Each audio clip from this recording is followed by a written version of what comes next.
how can a construction defect claim, an ongoing construction defect claim, affect a project? So a project that needs to be done that's not even within the scope of that claim, but because of all the things that are going on with that litigation, how's it going to impact your other projects? There's a definite crossover, and that's one of the things that is going to be touched upon in the class is basically, what are you trying to fix? Is your fix related to an ongoing construction defect issue, or is what you're going to fix sort of collateral to the construction defect, and how will it affect your claim? First and foremost, if it's directly related to the claim, there's a procedure you need to follow, and you need to work closely with your attorney regarding those repairs. And most of the time, those repairs are really just going to be Band-Aids until the construction defect issue is done, because that's where the substantial sum of money is going to come in to be able to fund a full fix. But either way, if you're touching the property that's subject to the construction defect claim, you have to give notice to the opposing side and give them an opportunity to inspect, unless it's an emergency, like a collapse hazard for a balcony that you have to do. You still have to send notice to the opposing side that you're doing it.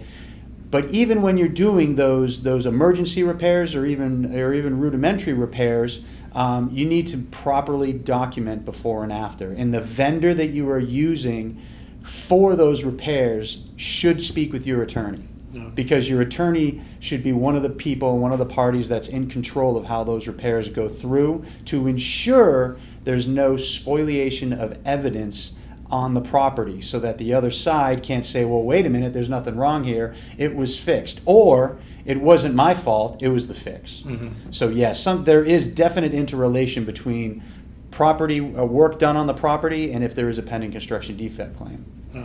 And we run into this. There's a lot of associations who are ongoing, if they're 10, 12 years old or less, some sort of litigation possibly for construction defect.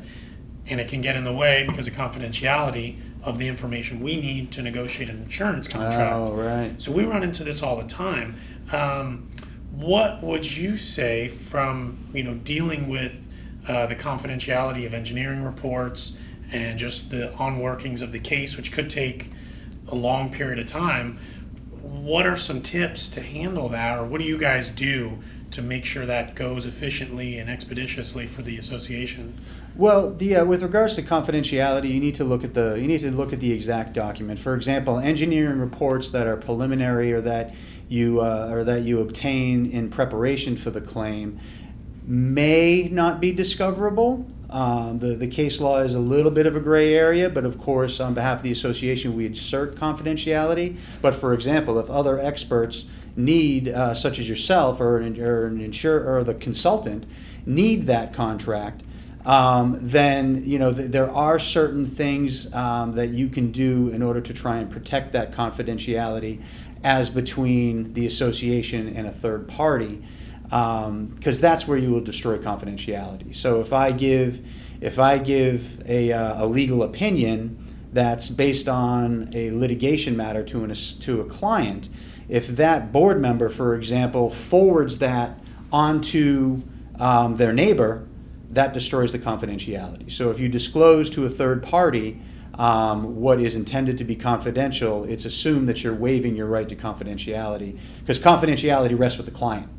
So if the client can specifically waive as to one individual, but then recognize that it remains in effect. So that's one thing that can be done in order to try and ensure that the confidentiality privilege is not ruined as between you with information that I may provide to the client. Now, is it certain? Is it definite? No. Everything can be challenged. Anybody can sue anybody, and it's always going to be up to the courts. But there are certain steps that you can take to make your best foundation in case to preserve that confidentiality.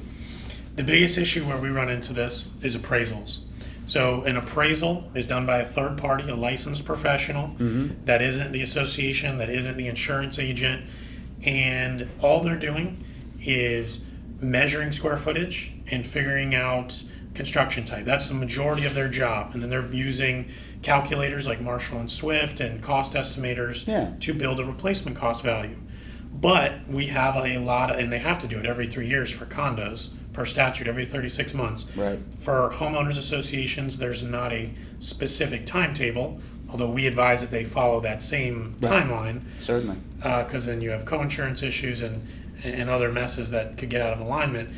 But we have had boards and managers who have said, well, we can't have an appraisal done because there's ongoing litigation and we're worried it's going to mess up our case for construction defect. The appraisal work that is being done for us to build the schedule of values Right. that the carrier is going to see is based on a similar type structure. So this saying, if this building wasn't here at all, we don't even need to look at the building other than as a blueprint of how to rebuild it, as though it just got destroyed. So not to say we need an appraisal to figure out how to make it whole again, like because there's already a damage or an impaired property.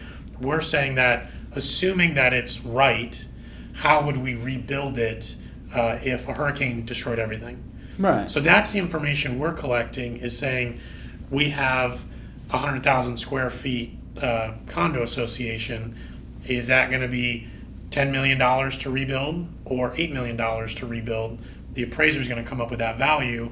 Now, everything in it could be wrong, but the appraiser is not going to go in and figure out how everything was wired or the way it was built. It's going to use Right. standard practices of how to rebuild a 100,000 square foot building that is fire resistive. What is the square footage? What is the construction type? What is the current cost of construction and cost of labor? Well, and that's where the association needs to get their construction defect attorney involved before that appraiser is hired, because there are disclosures and caveats that you can put in the appraisal report that specifically state that this report is based upon a generalized value for these types of buildings and lacks sufficient specificity to state exactly what the value is for this particular address. It's just a similar. So but without speaking with the construction defect attorney to get those restrictive caveats in the appraisal report, it could be used. It could be used against the association. I mean, if I was defense counsel, I would. But with those caveats in there, or with those restrictions in there that specifically identify it's a generalized value, it's probably going to be of less use to the other side. So there are things you can do at the front end to protect yourself.